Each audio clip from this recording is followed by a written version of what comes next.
आप सभी को मेरा नमस्कार।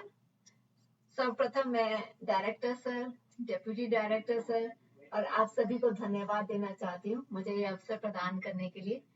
मुझे बड़ी खुशी है कि मैं आप सभी से स्टूडेंट से फेसबुक प्लेटफॉर्म के माध्यम से जुड़ पाई और बिना विलंब किए हुए मैं आज का टॉपिक बताती हूँ कि आज का टॉपिक है, बड़ा ही अच्छा टॉपिक है। इसका नाम है पर्सनालिटी एंड सोशल डेवलपमेंट। तो पर्सनालिटी डेवलपमेंट होता क्या है? एक्चुअली ये है कि जो हमारा जो एटीट्यूड होता है और जो भी हमारा बिहेवियर होता है किसी भी सिचुएशन में, और हर इंसान का एक दूसरे से अलग होता है, इसी को पर्सनालिटी या आपका व्यक्तित्व के नाम से जाना जाता है। तो जो आप सोच रहे हैं, जो भी थिंकिंग है, फीलिंग है, या उन सब का मिला जुला के जो भी जिस तरह से आपने एक्ट किया, उसी को पर्सनालिटी कहा जाता है। तो पर्सनालिटी की आज मैं ये थोड़ा सा मैं गाइडलाइन देना जा रही हूँ कि पर्सनालिटी एंड सोशल डेवलपमेंट के बारे में बात करूंगी, पीयर रिलेशनशिप के बारे में बात करूंगी, बिहेवियर के बारे में बात करूंगी, कौन से ट्रेड्स आपकी पर्सनालिटी को डिफाइन करते हैं, और सोशल कॉग्निशन और एग्रेशन, वायलेंस, इन सब के बारे में बात करूंगी। टॉपिक्स तो बहुत सारे हैं, समय को ध्यान में रखते हुए मैं जितना ज्यादा कर सकती हूँ उतना करूंगी आपके लिए कवर की है। तो पर्सनैलिटी एंड सोशल डेवलपमेंट, ये कहाँ से शब्द आया? ये एक लैटिन वर्ड है, इसका पर्सोना, इसका मीनिंग है मास्क। तो हम सब जो स्टेबल फीलिंग्स रहती हैं, जैसे मैंने अभी कहा कि आपके जो थॉट्स हैं, जो भी आपके विचार चल रहे हैं, उस तरह से आपका जो बिहेवियर रहेगा, उस हिसाब से आप एक्ट करेंगे। तो इसलिए हम कहते हैं कि इस इंसान की पर्सनैलिटी बड़ी शांत स्वभाव की है, इसकी थोड़ी एग्रेसिव टाइप की है। तो क्या इसका मतलब है कि पर्सनैलिटी कभी चेंज हो सकती है?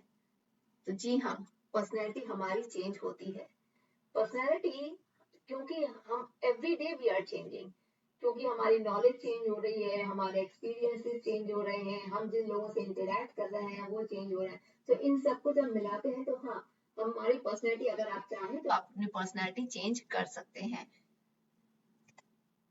तो बेसिकली जो आपके थॉट्स हैं, थॉट्स आपके इमोशंस क्रिएट करते हैं, और जब ये मिलते हैं तो आपका एक बिहेवियर होता है, तो इसको पर्सनैलिटी कहा जाता है। तो पर्सनैलिटी, जैसे कि हम देखा जाए कि किसी हर इंसान की पर्सनैलिटी हमेशा एक समान नहीं रहती। आप देखेंगे कि ऑफिस में दूसरे तरीके से वही इंसान बिहेव कर रहा है, घर में दूसरे तरीके से कर रहा है, दोस्तों के संग दूसरे तरीके से कर रहा है, क्योंकि ये सब पर्सनैलिटी, क्योंकि हम एक सोसाइटी में रहते हैं, राइट? तो सोसाइटी के डिफरेंट पार्ट्स हैं, तो हर जगह हम डिफरेंट तरीके से बिहेव करते हैं।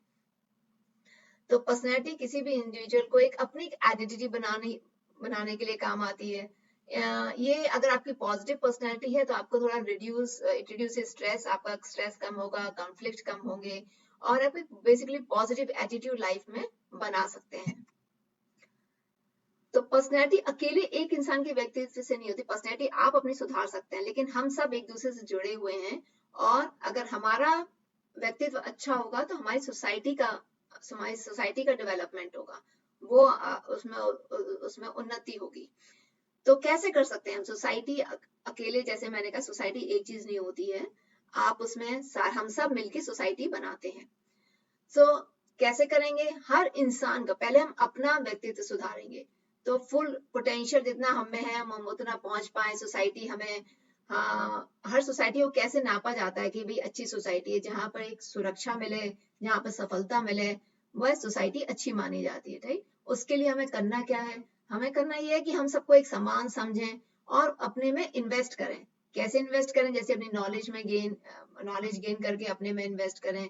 हमारे एक ड्रीम्स हैं, उनको फुलफिल करें, उनके लिए हम मेहनत करें, और एक इक्वलिटी रहे कि भाई अमीर गरीब में ना रहे, जाति का भेदभाव ना रहे, तरह के सेक्स डिस्क्रिमिनेशन ना रहे, इन सब में एक इक्वलिटी होनी चाहिए, तभी हमारे समाज का विकास हो सकता है।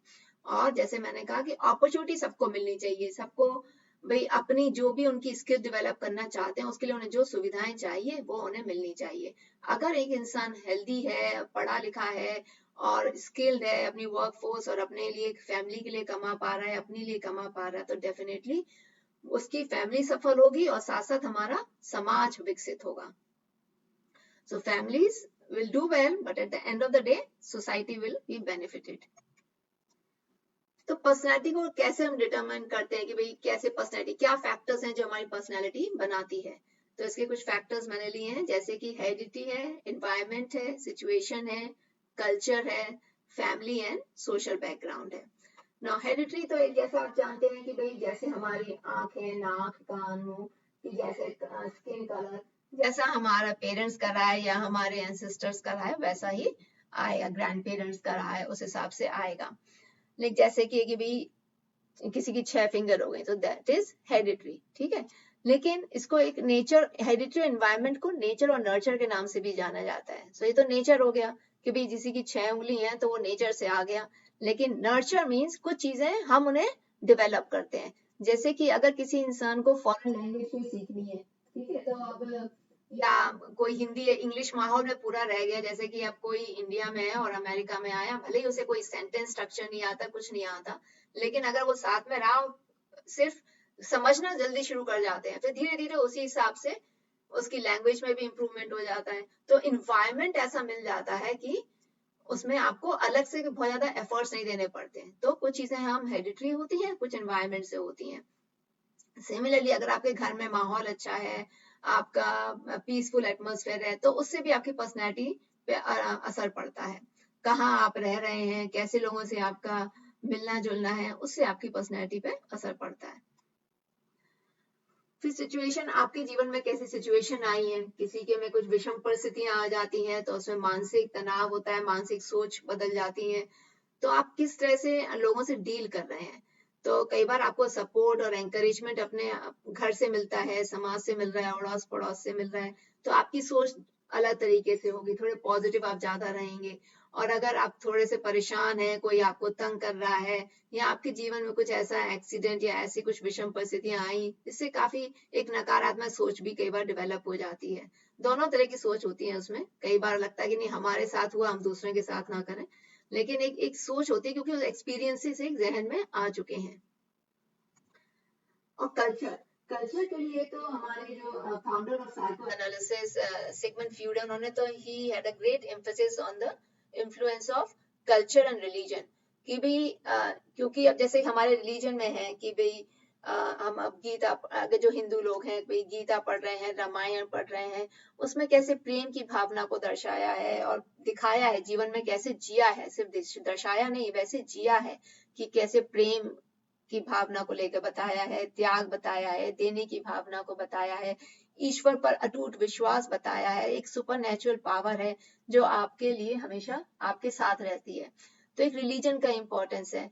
कल्चर है कि भाई हमारी भाषा है, हमारा जैसे हमारा खाना पीना है, और जो हमारे त्योहार हैं, जिस तरह से हम उठते बैठते बात करते हैं, तो इस सोसाइटी में ये हमें एक दूसरे से जोड़ती है। और ये जिस तरह की कल्चरली ऐसा कहा गया है कि अगर एक तरह के कल्चर के लोग हैं तो लगभग उनके विचार किसी धारणा को लेके एक से ही होते हैं, क्योंकि उनकी काफी चीजें एक सी नहीं है। So that helps in the your personality development. Social factors काम करते हैं कि भाई आपके अगर कैसे स्कूल में रहे हैं, कैसे पढ़ाई हो रही है, किन बच्चों के साथ आपका उठना बैठना है। अगर पॉजिटिव है तो वो थोड़ा पॉजिटिव आपके लिए काम करेगा, और अगर आप किसी गलत संगति में पड़ गए हैं तो फिर वो आपके लिए गलत तरीके से भी काम करता है। तो पर्सनैलिटी डेवलपमेंट में दो बातें और हैं, कि एक होती है कि आपकी एक्सटीरियर पर्सनैलिटी, कि आप क्या देख रहे हैं, कैसे दिख रहे हैं, आप बोलते कैसे हैं, आपके मैनरिज्म कैसा है, बातचीत करने का, उठने बैठने का तरीका कैसा है ना। और एक एक बिहेवियर की एक्सपेक्टेशंस होती हैं कि भाई इस सोसाइटी में ऐसे उठने बैठने का तरीका ये है, तो आपसे वही एक्सपेक्ट किया जाता है। और अपीयरेंस पे तो हम लोग काफी काम कर लेते हैं कि भाई हाँ भाई एक्सरसाइज करनी चाहिए, अच्छे कपड़े पहनने चाहिए, तो वो एक अपीयरेंस हो जाता है। ठीक है, स्पीच का भी है कि भाई आप पढ़ते लिखते बोलते हुए दूसरों को देखते हैं, वो भी आप सीखते हैं। तो ये तो बाहर पे तो हम अधिकतर काम करते हैं। अब प्रॉब्लम आजकल ये आ रही है कि हम इंटीरियर पर्सनैलिटी पे, जो कभी अब तो काफी लोग ध्यान देने लग गए हैं, लेकिन हाँ ये लेकिन हमारे जो ग्रंथों में और उपनिषदों में लिखा गया था कि भाई हाँ उसमें हमारी इंटीरियर पर्सनैलिटी पे भी काफी जोर दिया गया था, और धीरे धीरे फिर से ये वापस आ रहा है। अब इंटीरियर पर्सनैलिटी और इमोशनल डेवलपमेंट क्या होता है, ये हमारा आंतरिक विकास है। ठीक है, तो इसमें है कि इमोशनल हेल्थ आपकी सही होनी चाहिए। अब आप जो इमोशनल हेल्थ बनती कैसे है, जो आप पढ़ते हैं, देखते हैं, सुनते हैं, उससे आपके विचार बनते हैं। तो जिस तरह की अगर आप टीवी देख रहे हैं, न्यूज़पेपर देख रहे हैं, कंटिन्यूस सेल फोन पर हैं, सोशल मीडिया देख रहे हैं, कंटिन्यूस उसी पर हैं, तो कई बार ये आपको एक अलग से कर देता है, आइसोलेट कर देता है आपको। और आपके जो संस्कार हैं, जिस तरह से आप अपने अंदर चीजें डाल रहे हैं, जैसा इनपुट होता है वैसा ही आउटपुट आना शुरू हो जाता है। आप लोगों को अगर क्रिटिसाइज कर रहे हैं तो उसमें भी एक नेगेटिव एनर्जी आती है। तो कहते हैं ना कि ये कम बोलो, अच्छा बोलो, मधुर बोलो, है ना, तो उससे थोड़ी शांति है, उसमें आपके वातावरण में शांति का माहौल रहेगा और वाइब्रेशंस आप वैसी फैलाएंगे, है ना। आप पॉजिटिव रहें, शांत प्रिय रहें, प्यार फैलाएं, सबको प्यार करें, प्रीति फैलाएं, प्रीत से आप एक दूसरे साथ रहें। और एम्पैथी रहे कि भाई अरे इसके संग बुरा हुआ तो अरे ये तो अच्छा नहीं हुआ, हम कैसे किसी की मदद कर सकते हैं, है ना, उस हिसाब की धारणा रहे। और दूसरों की हमेशा मदद करें। अगर करुणा स्वभाव रहे आपका कि भैया किसी को दुख है, दया है, तो आप किसी को आप हेल्प कर सकते हैं तो आप हेल्प कीजिए। ईमानदार रहें, है ना, और निडर रहें, और अपने ऊपर विश्वास रखें और भगवान पर विश्वास रखें कि भाई भगवान है तो हमारे साथ सब अच्छा ही होगा। तो एक गुड कार्मिक फिलॉसफी जो हमारे उपनिषदों में बताई गई है और हमारे तो बहुत पहले से चली आ रही है शास्त्रों में, इंडिया में, कि एक कार्मिक, एक गुड कार्मिक अकाउंट रहे आपका, ताकि आपका ना केवल यह जीवन बल्कि आगे भी आपके जीवन सुधरे रहें। और इसके लिए क्या किया जाता है, जैसे कि आप हैबिट्स बनाएं, जैसे कि कहा गया कि first you make habits and then habits makes the person, कि किसी भी हैबिट को बनाने के लिए बोला गया है कि आप जैसे 21 दिन लगातार कोई चीज करें, ताकि वो अंदर आपकी वो वायरिंग जो है ना, वैसी आपकी जो नर्वस सिस्टम है उस आपसे होने लगे, आपकी वायरिंग वैसी होने लगे, ताकि आपके अंदर वो इनबिल्ट हो जाए और उस आपसे एक इंसान बन के आए। जैसे कि आपने अगर एक्सरसाइज नहीं शुरू करी है तो आपको बोला भाई अब 21 दिन लगातार करें, फिर आपके साथ वो बन जाएगी, तो फिर जिससे आपकी मसल्स डेवलप होंगी, आपकी पर्सनैलिटी वैसी बनेगी। सेम थिंग है कि आप अच्छा पढ़ें, लिखें, बोलें, तो वो भी एक आपकी हैबिट बन जाएगी, वो आपकी पर्सनैलिटी में अंदर आएगा। जैसे कि मॉर्निंग रूटीन रखा जाए कि भाई योगा है, मेडिटेशन, प्रेयर है, जो कि एक इंडियन कल्चर तो हमेशा ही रहा है कि योगा क्या है, आपका एक जो है यूनियन है कि भाई माइंड, बॉडी एंड सोल का, कि आपका दिमाग वैसा रहे, आपकी आत्मा का और शरीर का सब साथ में रहें और एक सिंक्रोनाइज वे में काम करें, तो इंसान सही तरीके से काम करता है। और उसका इसी को पर्सनैलिटी डेवलपमेंट में भी दिखता है, जो अगर आंतरिक विकास होगा तो बाहर अपने आप ही दिखेगा। जैसा मैंने पहले बोला कि पढ़ें, खूब अच्छा पढ़ें और अपनी एनर्जी थोड़ी बचा के रखें।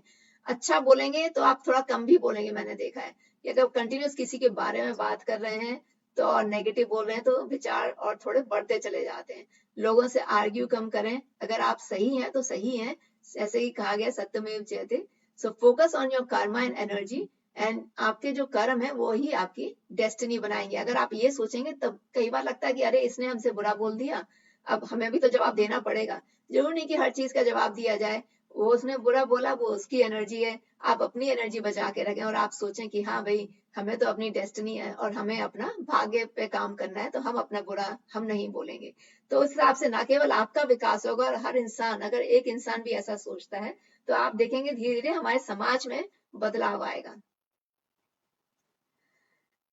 उसी बात पे मैं थोड़ा दोहराऊंगी कि भाई आप जैसे मैंने बोला कि आपके कर्म है वो आपके भाग्य बनाते हैं। और जैसे ये कहा गया कि अगर सिर्फ ये कर्म नहीं, जैसे आप ईमानदार हैं, किसी पे विश्वास रखते हैं, बड़ों का आदर करते हैं, है ना, अगर आप एक टीचर हैं तो टीचर मतलब कि आप स्कूल समय से जाएं, आप अगर आप स्कूल समय से जा रहे हैं तो आप सिंसियरिटी एंड कमिटमेंट अपने आप ही बच्चों को दिखा रहे हैं, तो इंटीरियर डेवलपमेंट उनका अपने आप हो रहा है, क्योंकि आपके कर्म ही ज्यादा एक्सक्यूज मी, आपके जो एक्शंस होते हैं, जो आपके कर्म होते हैं, जो आपके एक्शन होते हैं, they speak louder than words, right.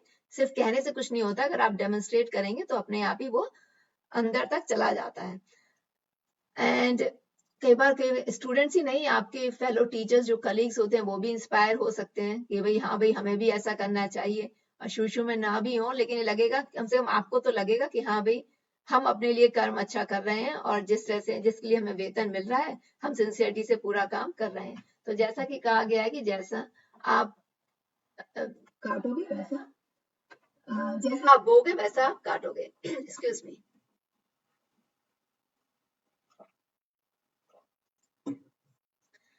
So trades है, जैसे कि हमारी पर्सनैलिटी डिफाइन करता है ट्रेड्स कैसे होते हैं।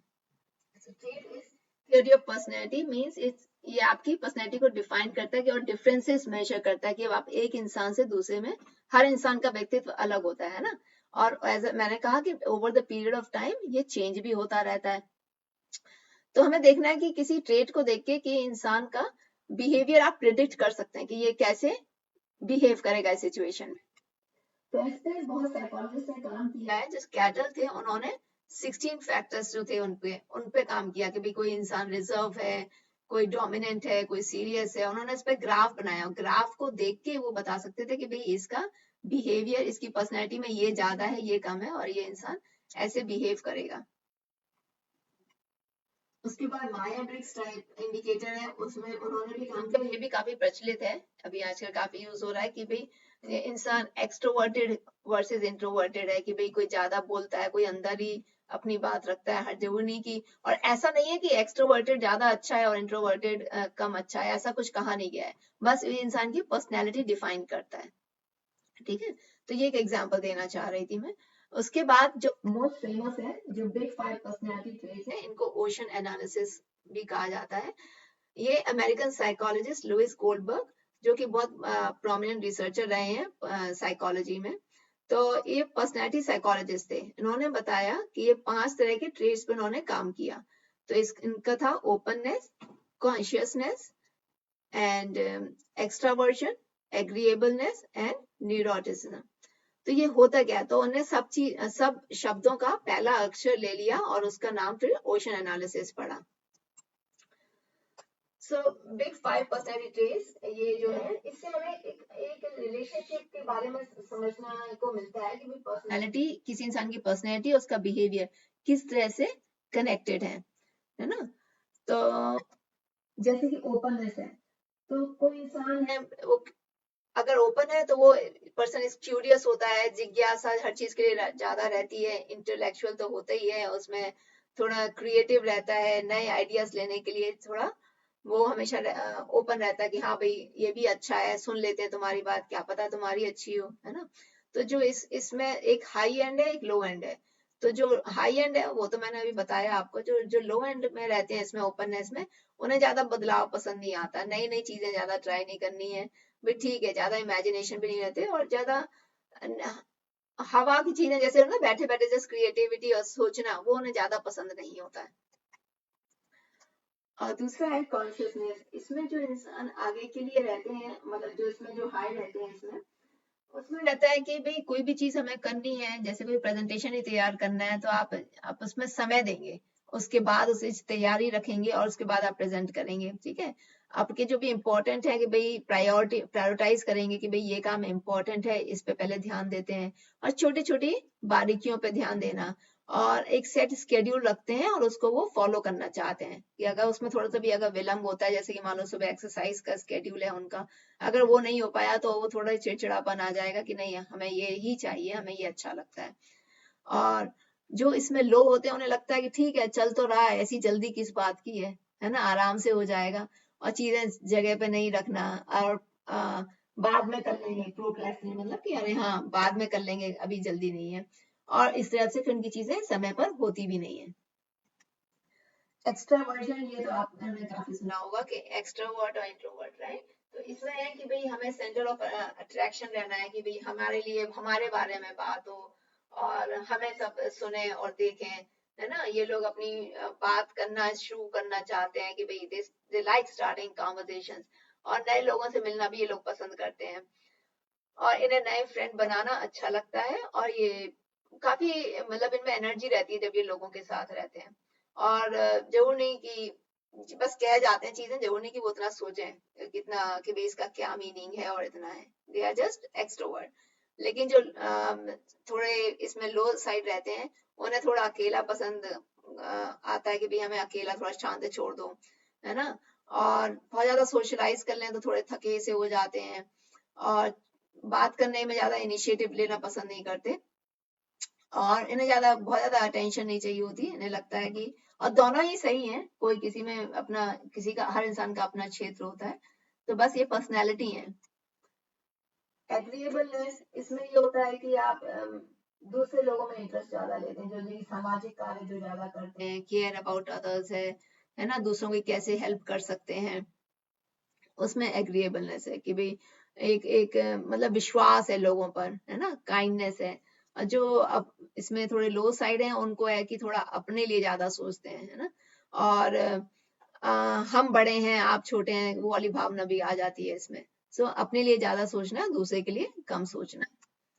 न्यूरोटिसिज्म इसमें होता है कि जो इसमें हाई होते हैं वो हर चीज में बहुत स्ट्रेस लेते हैं कि भाई मेरे तरीके से होनी चाहिए, कि अब ये ना हो जाए, है ना, worry about many different things. और थोड़े एंशियस रहते हैं। एंशियस मीन्स कि रिजल्ट का आपको ना कुछ ज्यादा पता नहीं, देखो अब क्या होता है, और नेगेटिव साइड ज्यादा सोचने लग जाते हैं, तो उसमें मूड शिफ्ट होने लग जाता है। और जो इसमें लो साइड रहते हैं वो थोड़े आराम से रहते हैं, उन्हें ऐसी वो नहीं है कि भाई ये होगा कि वो होगा। जैसे वो मतलब रिलैक्स वे में रहते हैं, ज्यादा इतना सैड और डिप्रेस नहीं होते। जैसे कि मैं जैसे कहना चाहूंगी कि उस पर ज्यादा काम करते हैं, जैसे वो वैसी विचारधारा उनकी रहती है कि जैसे हो ये सोई जो राम रची राखा, को करी तरक बढ़ावे साखा। मतलब कि आराम से रहो, जो होगा देखा जाएगा, राम जी अपना बेड़ा पार कर देंगे आराम से। तो इन सब की पर्सनालिटी से मतलब अगर इनको आइडेंटिफाई किया जाए तो अगर आपके एनालिसिस है तो आप उसको अपने प्रोफेशन में भी आप यूज कर सकते हैं कि भाई ये मेरी पर्सनालिटी है, तो that person will be more happy if they choose the profession according to their personality. That is also our research says. ना दूसरा है कि हमारे विकास के लिए यस हमारा पीयर रिलेशनशिप, हमारे दोस्तों के साथ हमारा क्या रिलेशनशिप है, वो भी बहुत मायने रखता है। तो सोशल स्किल्स कैसी होती हैं, तो इसमें एक इम्पोर्टेंट फैक्टर है चाइल्ड डेवलपमेंट का कि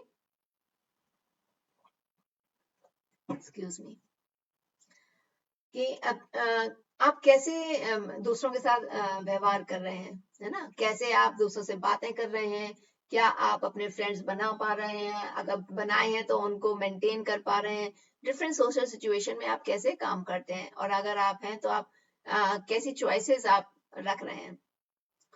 तो आप जिस तरह से बिहेव करते हैं, है ना, इंटरपर्सनल रिलेशनशिप में, और आपकी एक्स्ट्रा करिकुलर एक्टिविटीज जो भी हैं जैसे स्कूलों में, है ना, तो आप सोशली ये इम्पैक्ट करता है। अगर आप अच्छे हैं तो मैंने देखा है कि आपकी एकेडमिक परफॉर्मेंस भी काफी उस पर अफेक्ट करती है, वो अच्छी हो जाती है।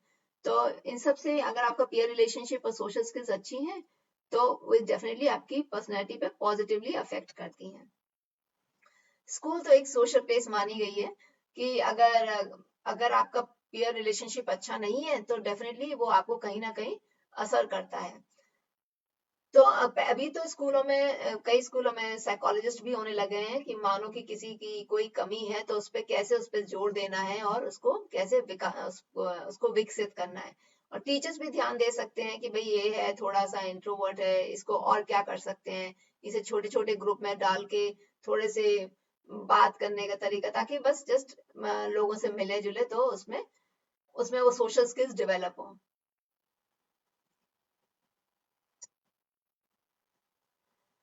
देयर है कि relationship between people affect learning, definitely it works. कि आप पॉजिटिव एटीट्यूड है अगर आपका लोगों के साथ, है ना, तो अगर आप ऐसे लोगों के संग मिलजुल रहे हैं जहां पर आप सिर्फ पढ़ाई लिखाई की बातें कर रहे हैं कुछ, या उसके अलावा भी समाज के लिए बातें कर रहे हैं, किसी के लिए हेल्प कर रहे हैं, तो आप अगर वैसे लोगों के साथ हैं तो आपके लिए आप भी थोड़े वैसी, आपकी विचारधारा वैसी हो जाएगी। और अगर आप थोड़े से दूसरे तरह की संगति में पड़ गए हैं कि भाई जिसमें वायलेंस की बातें हैं या उतनी मतलब कि नेगेटिव बातें ज्यादा हैं, जैसे कि वायलेंस है, मैंने बोला पढ़ाई लिखाई की उतनी बातें नहीं हो रही हैं, और धीरे धीरे आजकल डिफरेंट चीजें भी आ गई हैं, जैसे ड्रग है, स्मोकिंग है, तो आप धीरे धीरे उसका भी इन्फ्लुएंस पड़ सकता है आप पे। तो अगर आपको peer, that's what I wanted to say, कि peer relationship definitely affects any person's personality. जैसे कि कहा गया ना कि आप कितने भी अच्छे हैं लेकिन आप संगति में बुरे हो गए तो वो असर आ ही जाता है। कबीर जी का एक दोहा है इसमें मैं बोलना चाहूंगी, उन्होंने कहा था कि काजल की कोठरी में कैसो ही सयान हो जाए, एक लीक काजल की लागी पै लागी जाए, है ना, तो वो असर पड़ ही जाता है संगति का। तो स्कूलों में बोला गया कि एक सोशियोमेट्रिक स्टेटस बनाया गया कि पॉपुलर चिल्ड्रन होते हैं, रिजेक्टेड चिल्ड्रन होते हैं, और एक नेग्लेक्टेड चिल्ड्रन होते हैं।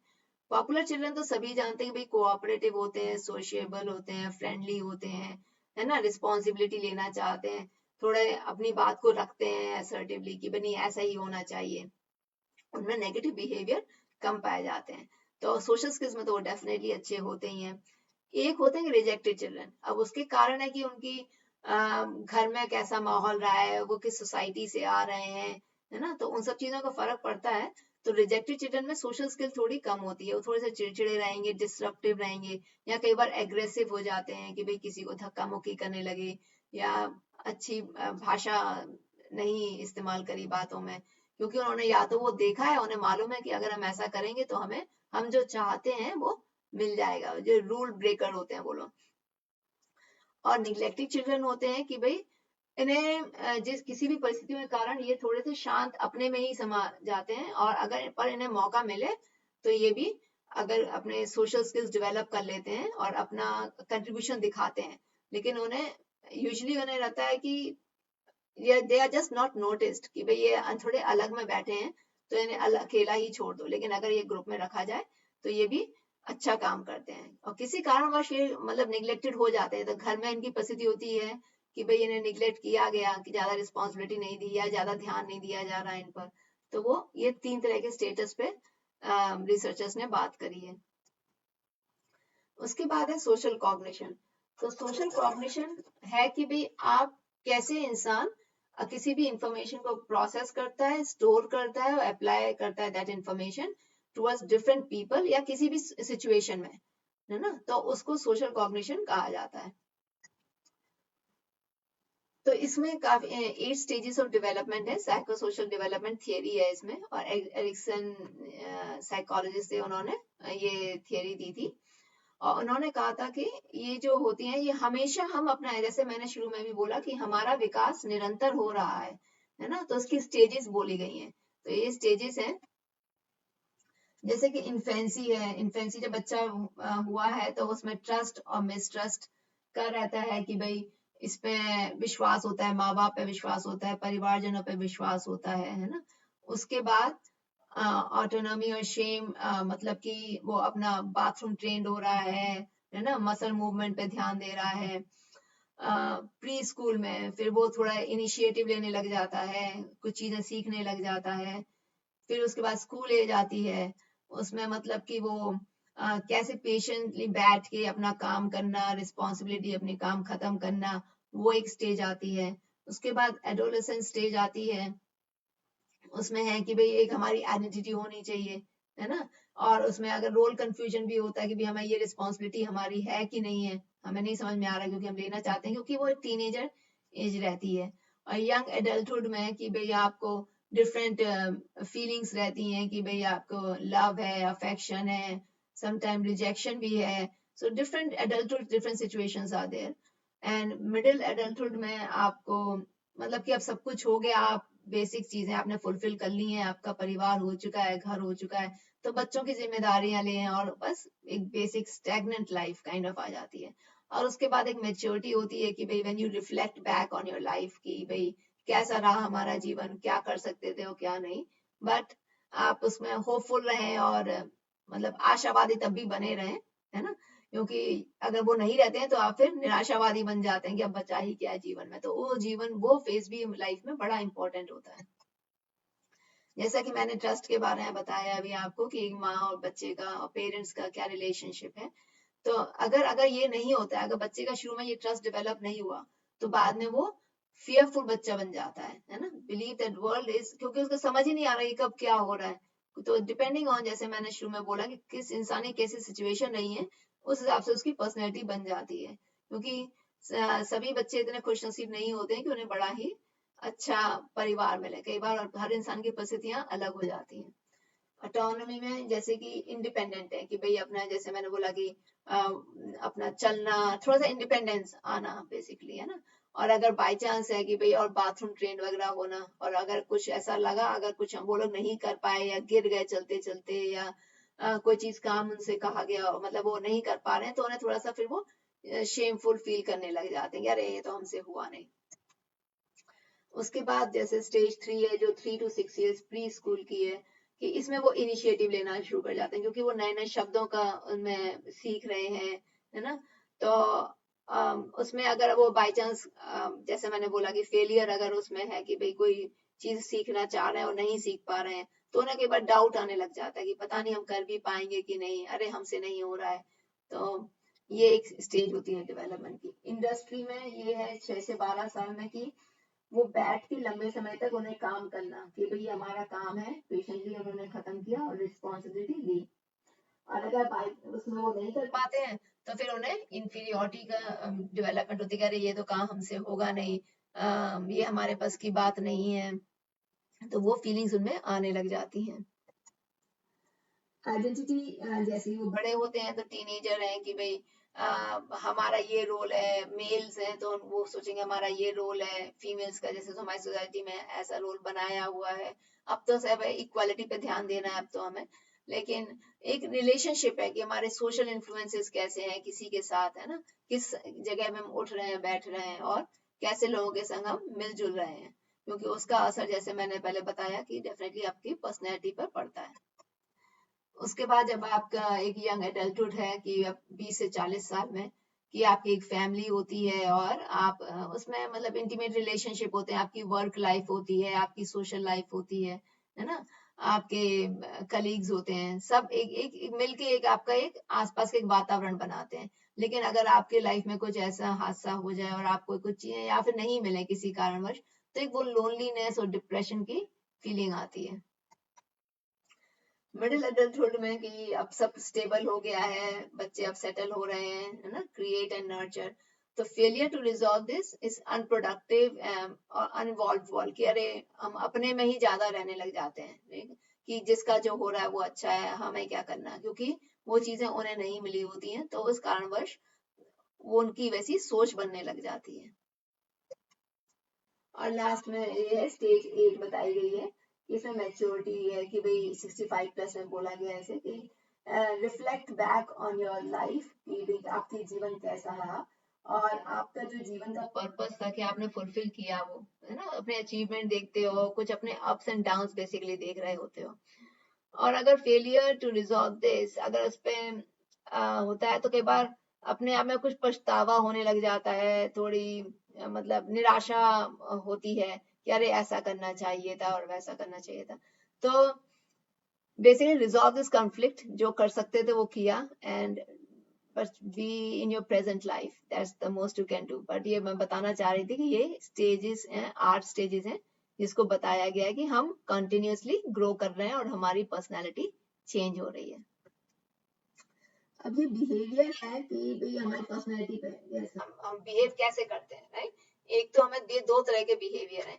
एक तो है कि भाई रिस्पोंडेंट बिहेवियर, जो बेसिक हमारी अपनी पर्सनैलिटी है कि भाई बेसिक रिक्वायरमेंट है कि भाई हमें भूख लगेगी तो हम खाना खाएंगे, स्टिमुलस है कि भाई भाई भूख है, लग रही है तो भाई खाना खा लेंगे, ऐसे है ना, प्यास लगी है तो पानी पी लेंगे। तो बेसिक है, this body automatically does it for us, right.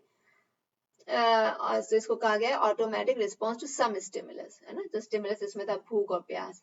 Operand behaviour होता है कि जिसमें बाहर की सिचुएशन होती है, तो act operates on the environment to produce rewarding और पनिशिंग स्टिमुलाई। तो इसको ऑपरेंट बिहेवियर इसलिए कहा गया था कि इस पे इनने स्किनर जी ने काम किया था, एक बिहेवियरिस्ट है BF Skinner, he propose this theory. Okay, so he conducted this experiment on, एक इन्होंने चूहा ले लिया और एक चैम्बर में रखा गया और उसे स्किनर चैम्बर भी बोला गया, उसे स्किनर बॉक्स ही बोला जाता था। कि उस एक्सपेरिमेंट में उसने किया कि चूहे को रखा और उसने उसमें एक लेवर था, तो उसको अगर जब प्रेस करता था वो लेवर तो उसे खाना आ जाता था। तो बोला ये तो बड़ी अच्छी चीज है चूहे के लिए, तो उसने वो बार बार वो लेवर दबाता रहा, ये एक्सपेरिमेंट उन्होंने किया। तो मतलब पहले उसे ये पता नहीं था, लेकिन जब उस चैम्बर में रखा और वो लेवर दबाता गया तो उसे खाना मिलता गया। So he didn't have any prior experience before that, but he learned it, है ना। तो उसने वो सीखा, तो ये तो पॉजिटिव बिहेवियर हो गया, है ना। दूसरा, उन्होंने दूसरे चूहे को रखा और उसमें पहले एक इलेक्ट्रिक इम्पल्स मीन्स एक डिस्कम्फर्ट सा उस चूहे को आ रहा था, क्योंकि उसमें चैम्बर को वैसा बना दिया गया। और उसके बाद उसमें जब वो लेवर अगर दबाएगा तो वो डिस्कम्फर्ट फीलिंग चली जाएगी, है ना। तो उन्होंने वही किया, तो जब चूहे ने देख लिया कि भाई थोड़ा डिस्कम्फर्ट है, बट जब वो 1-2 बार घूमा और उसने लेवर को दबाया तो बोला वो डिस्कम्फर्ट फीलिंग चली गई, तो फिर उसने वो लेवर दबाना शुरू कर दिया, राइट। तो इसमें उसे रिवॉर्ड तो नहीं मिल रहा था, लेकिन जो पनिशमेंट उसे मिल रही थी वो कम हो गई थी, है ना। तो दोनों तरीके से उसने देखा कि वो पहले से कुछ सीखा नहीं था, पर थ्रू द एनवायरमेंट उसने चीजें नहीं सीखी। तो सेम हमारे साथ भी, हमारे जीवन में ऐसा ही होता है। ये बिहेवियर उन्होंने बीएफ स्किनर ने बताया। जैसे कि आप है कि आपको किसी चीज में आपकी जैसे कि सार्वजनिक प्रशंसा हो रही है तो आपको बड़ा अच्छा लगेगा, या बच्चों को कोई जैसा रिवॉर्ड मिल रहा है तो वो अच्छा लगेगा, तो आप वही काम बार बार करने की चेष्टा करेंगे कि हाँ भाई ये अच्छा लग रहा है मुझे। और अगर किसी काम से आपको पनिशमेंट मिल रही है तो ये कहा जाता है ये भाई आप मोस्ट लाइकली वो काम नहीं करेंगे क्योंकि आपके शरीर को कष्ट हो रहा है ना? तो पनिशमेंट से आपको वो चीज कम करती है। तो इस सोसाइटी ने भी एक पनिशमेंट की चीजें बनाई है और एक रिवॉर्ड की चीज बनाई है। इसका रीजन क्या है कि भाई हम एक्सक्यूज मी, इसका रीजन क्या है कि ये हमारा अनडिजायरेबल बिहेवियर होता है ना। इसका रीजन ये है कि भाई एक फैमिली में कैसा आपकी माहौल है ना, सोसाइटी में कैसा माहौल है, और एक इंसान की अपनी सोच के साथ भी आता है इंसान, है ना, कि अपनी नॉलेज है, अपने एक्सपीरियंसेस और एक प्रायर अपनी हेरिडिटरी चीजें भी लेके आ रहा होता है वो। तो इसमें इसके कॉजेस तो बहुत सारे होते हैं। अगर नेगेटिव है तो थोड़ा सा वो बिहेवियर में बच्चे के आ जाता है, किसी भी इंसान के आ जाता है। और रिवॉर्डिंग का ये कि कहा जाता है कि रिवॉर्ड अगर मिल रहा है किसी चीज में, आपको अच्छा मिल रहा है, जैसे आपने कुछ काम किया उसके आपको पैसे मिल रहे हैं, तो उसका लॉन्ग लास्टिंग इन्फ्लुएंस होता है। आपकी सार्वजनिक प्रशंसा हो रही है, उसका लॉन्ग लास्टिंग इन्फ्लुएंस रहता है कि आपको हमेशा याद रहता है।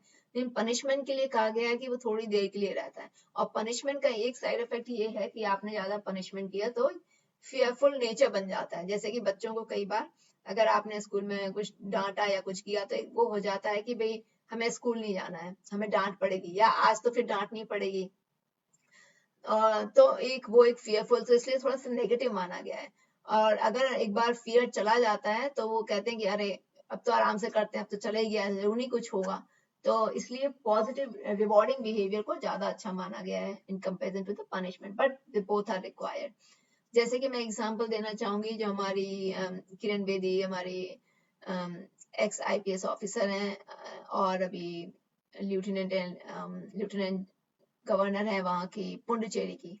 तो उन्होंने इस पे काम किया था तिहाड़ जेल में, कि उन्होंने जितने भी कैदी थे उन्होंने कितना रिफॉर्म किया था कि भाई इनको कोई स्किल सिखाई जाए, ताकि जब ये अब बाहर निकले इस जेल से तो अपने स्वावलंबी बन सकें, आत्मनिर्भर बन सकें, और वो स्किल को अपने संग हमेशा जीवन में जोड़ के रखें। तो वो आशा, उन्हें थोड़ी आशा दिखाई, उन्होंने मेडिटेशन भी सिखाया, विपासना मेडिटेशन के लिए भी उन्होंने क्लासेस दी थी वहां पर। तो एक वो माहौल, एक लाइक रिवॉर्डिंग एटमोसफेयर दिया। तो इस लाइक ओके पनिशमेंट तो आपको मिल ही गई है, लेकिन इसके बाद आप क्या करना चाहते हो अपने जीवन में, तो ये एक लाइफ लॉन्ग इंसान का लाइफ लॉन्ग इम्प्रेशन रह जाता है, and that will definitely work towards his और हर पर्सनालिटी इम्प्रूवमेंट। और हम कैसे उन न्यू हैबिट्स को, जैसे टीचर हैं, कैसे उनको बच्चों में सिखा सकते हैं कि आप खुद ही एक अच्छा रोल मॉडल बने ताकि बच्चे आपको फॉलो करें, है ना। Teacher who presents good behaviour, like अपना आप सच बोलें, आप समय पर आए, आप अपना काम करें, तो इस तरह की बेसिक चीजें सिखाएं बच्चों को। तो एक अपने आप ही एक तो यही कर सकते हैं कि अनडिजायर बिहेवियर को पॉजिटिव रुख देने के लिए। और एक हो सकता है कि आप एग्जाम्पल, जैसे आप पढ़ा रहे हैं तो definitely giving examples of great personality, कि भाई हाँ भाई महात्मा गांधी ने ये किया, हमारे प्रधानमंत्री जी नरेंद्र मोदी जी भी कितना काम कर रहे हैं उन पे, और बाकी लोगों पे भी कितना हमारे देश में मतलब ग्रेट पर्सनालिटी के बारे में जिक्र किया जाए। गेस्ट स्पीकर बुलाएं आप कहीं भी, भाई ठीक है किसी गांव या छोटे शहर के कोई डॉक्टर ले आए, इनमें डॉक्टर ने कैसे लोगों की सेवा करते हैं और डॉक्टर बनने के लिए क्या किया जाता है। गेस्ट स्पीकर में कुछ भी हो सकता है, पुलिस ऑफिसर ला सकते हैं, लॉयर ला सकते हैं, any personality, and that way you know they learn different, कि भी इस प्रोफेशन में जाने के लिए क्या करना पड़ता है वो भी सीखने को मिलता है, और उनको एक रोल मॉडल सामने मिलता है कि भी हाँ इनकी पर्सनैलिटी ऐसी है और हमें भी ऐसा बनना है, इसके लिए हमें क्या करना है, उसमें फर्क पड़ता है। और जैसे जो बच्चे अगर उनका बिहेवियर कैसे उनको पॉजिटिवली एक नई डायरेक्शन दे सकते हैं, तो उसके लिए है कि भाई आप उन्हें स्कूल गार्डन में आप उन्हें इन्वॉल्व करें, है ना, कुछ उन्हें रिस्पॉन्सिबल रोल दें जिससे कि उनमें वो चेंज आए, कि भाई वो नेगेटिव की से उनको पॉजिटिव की तरह आप ला सकते हैं। तो मैंने थोड़े से एग्जांपल देने की कोशिश करी है, जैसे कि स्कूल गार्डन में आप कर सकते हैं, किसी सोशल कॉज में आप उन्हें इन्वॉल्व कर सकते हैं, बस उन्हें जिम्मेदारियां दीजिए तो उन्हें अपने आप में एक वो सेल्फ कॉन्फिडेंस और सेल्फ बिलीव की भावना आती है कि भाई हाँ हम ये कर सकते हैं, which is very important for the any person personality. जैसे उनको बताना कि हाँ आप आपकी आप बहुत अच्छे हैं, you are worth existing in this world. क्योंकि कई बार वो लगता है कि अरे हम हमारी कोई वो ही नहीं है, अगर हम जिए नहीं जिए कोई ज्यादा फर्क पड़ता नहीं है ना। तो वो भी है कि भाई जैसे कि बच्चा अगर स्कूल नहीं आया तो आप अरे आप नहीं आए, हमने आपको बहुत मिस किया। तो वो सब छोटी छोटी चीजें होती हैं तो वो इंसान को अच्छी लगती हैं, दिल को छू जाती हैं। इसके अलावा हम बिहेवियर ऑब्जर्वेशन लर्निंग भी होती है कि कुछ चीजें तो हम चलो एक्सपीरियंस से सीख रहे हैं कि हमारे खुद के, लेकिन हम कई बार दूसरों को देख के भी सीख रहे होते हैं, ठीक है। So all kinds of this social behaviour जैसे कि हम ऑब्जर्व करके और इमिटेट करके ही सीख जाते हैं। जैसे कि किसी को अगर हमने खाना बनाया तो खाना कैसे बना रहे हैं, ऐसे यूट्यूब वगैरह में आप देखें खाना बना रहे हैं और फिर आप खुद बनाएं, तो वैसे ही सीखते हैं, ऑब्जर्वेशनल लर्निंग है। सिमिलरली बोलने का तरीका भी ऐसे, तो काफी लाइफ में बहुत सारी चीजें हैं जो ऑब्जर्वेशनल लर्निंग पर के द्वारा होती हैं। सोशल इन्फ्लुएंस भी हमारा ऑब्जर्वेशन लर्निंग पर होता है। जैसे सोशल इन्फ्लुएंस, जैसे कि आपने देखा कि भी गांधी जी ने अपनी लाइफ में क्या किया और उन्होंने उनसे हम कैसे प्रभावित हो सकते हैं, मार्टिन लूथर किंग से हम कैसे, ये हमारे रोल मॉडल रहे हैं, उन्होंने कैसे अपने में बदलाव लाया और अपने समय में कैसे वो समाज में उन्होंने बदलाव लाया, तो उसके लिए उन्होंने क्या कार्य किए। तो इस तरह से ऑब्जर्वेशन लर्निंग से उस समय जब उन्होंने अपने साथ काफी लोगों को जोड़ा, वो कैसे सीखे, वो ऑब्जर्वेशन लर्निंग से ही सीख रहे थे और अपनी जिम्मेदारियां लेके सीख रहे थे। तो अब आज के समय में ये हो रहा है कि भाई बच्चे थोड़े से टीवी और वीडियो गेम्स इन सब पे ज्यादा जोर दे रहे हैं। जो पहले एक होती थी कि दादी नानी की कहानियों पे जोर दिया जाता था, अब वो थोड़ा समय कम हो रहा है। अगर आप समझ में आया कि भैया थोड़ा समाज की थोड़ी रिक्वायरमेंट है, हमारी थोड़ी चेंज हो रही है, न्यूक्लियर फैमिलीज हैं, बट स्टिल आपको समय दें, बच्चे को कहानी पढ़ाएं, है ना। स्कूलों में तो पढ़ाएं ही, लेकिन घर पे भी अगर वैसा माहौल दें तो बच्चे में थोड़ा सा वो पीसफुल क्रिएशन होती है और क्रिएटिविटी होती है और मानसिक रूप से थोड़ा शांत रहता है बच्चा। नहीं तो पूरा वायलेंट देख देख के जैसा देख रहा है वो वैसे ही फिर इमोशंस भी वैसे डेवलप होते हैं। और जैसा बोला भी गया है कि जैसे जैसे बच्चे वायलेंट टीवी और ये सब शोज देख रहे हैं तो बचपन से ही उनमें थोड़ी सी एग्रेसिवनेस और किसी भी चीज को लाइक मार धाड़ वाली चीजें थोड़ी सी ज्यादा उसमें रोमांचक लगने लगी हैं, है ना।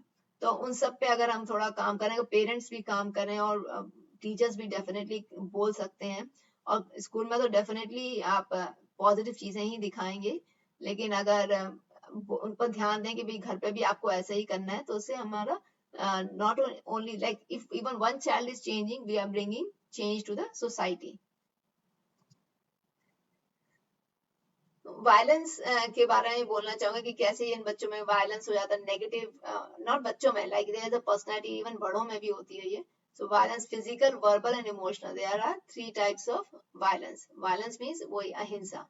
तो फिजिकल वायलेंस तो सभी जानते हैं कि भाई हाँ भाई किसी को मार दिया, है ना, इंटेंडेड टू हर्ट, डैमेज और किल समवन, मार दिया या किसी को मतलब पिटाई कर दी, गुस्सा आ गया, किसी का रोड एक्सीडेंट में किसी ने किसी की कार को वो मार दिया, खरोंच आ गई, कार में स्क्रैच आ गया, तो चलो भाई कैसे हुआ, तो फिजिकल भी हो जाता है उस पे, वर्बल भी हो रहा है उस पे। लेकिन आपको सोचना है कि कितना ये वर्थ है आपके लिए इतनी लड़ाई, है ना।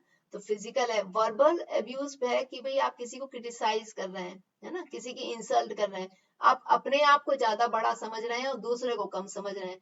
आप दूसरे से वैसा ही व्यवहार कीजिए जैसे आप अपने लिए उस व्यवहार की अपेक्षा रखते हैं, है ना। तो आप नहीं, गुस्से में कई बार होता है कि अरे हमने गुस्से में ऐसा बोल दिया, अरे हम स्ट्रेस में थे हमने ऐसा कर दिया। तो आपकी पर्सनैलिटी में इतना होना चाहिए कि संयम और कि एक शांत ठहराव होना चाहिए कि आप जो करना चाह रहे हैं वो आपके कंट्रोल में तो हो, कि वो भी किसी और ने जाके करा दिया। तो इन सब चीजों का ध्यान रखना चाहिए क्योंकि ये डिस्ट्रक्टिव फॉर्म है और इससे ना केवल उस पर्सनैलिटी, लाइक आप किसी को घर में, अगर किसी के घर में अहिंसा चल रही है या वायलेंस चल रहा है, तो वो घर सिर्फ एक पर्सन तक लिमिटेड नहीं हो जाता है, उससे पूरे फैमिली पे फर्क पड़ता है, फैमिली है तो सोसाइटी पे भी फर्क पड़ता है। तो कई लोगों का होता है कि जैसे घर में, जैसे कि अब बाहर तो कई लोगों ने बाहर खूब अच्छे से बात करना है, क्योंकि बाहर you are getting that, you are being rewarded, कि अगर आप अच्छे से बात करेंगे, रिवॉर्ड में जरूरी नहीं कि आपको कुछ पैसे ही मिलेंगे, कई बार आपको वैसी प्रशंसा मिल जाती है कि भैया नहीं, वो बातचीत में तो आप बहुत अच्छे हैं, है ना, क्योंकि आपको वहां पे प्रशंसा मिल रही है। लेकिन घर में तो आपको कभी कोई ऐसे प्रशंसा हमेशा करने नहीं जाएगा कि हाँ भैया आप बहुत अच्छा बोल रहे हैं, आप बहुत अच्छा कर रहे हैं। तो मैं कई बार घरों में वो चीजें बदल जाती हैं, है ना। तो वो भी ध्यान देना है कि आप सिर्फ ऐसा नहीं कि बाहर वालों के संग ही अच्छे से बात करें। जैसे हमारे अगेन वो बड़ा एक कबीर जी का दोहा फिर से याद आ गया मुझे, कि ऐसी वाणी बोलिए मन का आपा खोए, औरन को शीतल करे आपहु शीतल होए। कि आप ऐसा बोलें, अगर आप जैसा भी बोले, मतलब कि मधुर बोले, कि आप भी थोड़े शांत रहें और दूसरे को भी शांति का ही आभास हो। तो ऐसा क्यों बोले कि आपको भी अच्छा ना लगे, और अगर आप नहीं तो दूसरे को, तो definitely you are harming other person. Usually हमें ऐसा लगता है कि अरे बोलने से दूसरे पे कुछ फर्क नहीं पड़ता, बट नहीं, हम वर्बल भी हम वायलेंस होता है। और अगर उसमें हमारे शास्त्रों में भी कहा गया है कि वर्बली आप मतलब बात को अपनी खूब आराम से कहिए, शांति पूर्वक रहिए और उसमें मधुरता रखिए। तो क्योंकि ये भी एक कार्मिक अकाउंट की तरफ जाता है कि अगर आपने किसी को ना केवल शारीरिक बल्कि मानसिक ठोस भी पहुंचाते हैं, तो वो भी आपके कर्मों की तरफ जा रहा है। और अगर आप अपनी डेस्टिनी और अपना भाग्य अच्छा चाहते हैं, तो आप सब कर्म अच्छे कीजिए, उस पर ध्यान दिया गया है। ये हमारे रिलीजन और कल्चर से जोड़ा गया है। और इमोशनल अब्यूज तो ये, जैसे मैंने बोला कि चिल्ला के बात करना। अब कई बार अपने आप को, मैंने कहा कि अपने दूसरे के विचार बेकार हैं और मेरे ही हमेशा अच्छे हैं, है ना। तो rejecting other people thoughts, ideas, anything, opinion, या किसी को डरा के रखना कि नहीं हमें तुमसे ज्यादा आता है, और like just the other person can not express himself और हरसेल्फ। तो इन सब ये वायलेंस है। तो अगर ये इस पे हम ध्यान दें और हर इंसान शांति की तरफ बढ़े, तो ना केवल जैसे मैंने बोला, एक परिवार, एक शांति प्रिय परिवार होगा, एक परिवार फलेगा, बढ़ेगा और आगे चलेगा, बल्कि हमारा समाज, अगर हर परिवार अपने लिए ऐसा काम करे, तो हमारा समाज एक बहुत ही शांत और समृद्ध समाज होगा। जो भी हम काम करते हैं, जैसे कि मैंने बताया कि अभी जो भी करते हैं, वो इंट्रिंसिक मोटिवेशन, जो हमारा बिहेवियर है, जो हमारी पर्सनैलिटी बन रही है, वो दो तरीके से है। उसमें मोटिवेशन दो तरीके के हैं, एक है कि इंट्रिंसिक मोटिवेशन और एक है एक्सट्रिंसिक मोटिवेशन। तो इंट्रिंसिक मोटिवेशन, जैसे हमें किसी ने अंदर से ही बड़ा मजा आ रहा है, जैसे कि गाना गाने का शौक है, हाँ ये बहुत अच्छा लग रहा है, ये तो इंट्रिंसिक मोटिवेशन हो गया, है ना। तो इससे भी हमारी पर्सनैलिटी चेंज हो रही है, क्योंकि हमें मोटिवेशन मिल रहा है ना। किसी को क्यूरियोसिटी होती है कि ये क्या हो रहा है, ये जिज्ञासा है, किसी का कोई पैशन है, किसी को डांस का शौक है। तो डिफरेंट तरह के जो आपका एंटरटेनमेंट है, एक्सरसाइज का है, एथलीट हो, तो ये इंट्रिंसिक मोटिवेशन हो गए। एक्सट्रिंसिक मोटिवेशन होता है जैसे कि आपको भाई इस काम का पैसा मिल रहा है, इसका प्रमोशन मिल रहा है, इसका बेनिफिट मिल रहा है, तो आप उस तरह से काम करते हो। तो इंट्रिंसिक और एक्सट्रिंसिक मोटिवेशन दोनों ही जरूरी हैं, किसी भी, ये दोनों साथ साथ काम करते हैं किसी भी पर्सनैलिटी को डेवलप करने के लिए। तो अंत में तो मैं यही कहना चाहूंगी कि पर्सनैलिटी आपकी एक इंडिविजुअल इंसान की है, लेकिन वो सिर्फ ऐसा नहीं कि सिर्फ एक बाहरी है। आपको बाहरी काम करना है और अंदर आंतरिक रूप से भी उस पर काम करना है। और ऐसा नहीं कि अगर आपकी पर्सनैलिटी, आप किसी और को बहुत एडमायर करते हैं, तो आप डेफिनेटली उससे बन सकते हैं। आपको देखना है कि उसके कैरेक्टरिस्टिक्स क्या हैं। तो आप निरंतर बदल रहे हैं, और आप ऐसे काम करें कि आप खुद शांत रहें, आपका समाज शांत बनाएं, खुद समृद्ध हो, अपना समाज समृद्ध हो, ताकि, क्योंकि ये they both are inter related, right. तो I would like to end with this quote that no one can go back and change a bad beginning. जो हो गया सो हो गया, but anyone can start now and create a successful ending, right. और जैसे कि महात्मा गांधी जी ने कहा है, if I have the belief that I can do it, I shall surely acquire the capacity to do it, even if I may not have it at the beginning. ठीक है। तो आप सब एक सुख समृद्ध व्यक्तित्व बनाइए, अच्छा व्यक्तित्व बनाइए, पॉजिटिव व्यक्तित्व बनाइए और अपने समाज को भी की तरफ कंट्रीब्यूट कीजिए और हमारा समाज भी सुखी और समृद्ध हो। धन्यवाद, नमस्कार।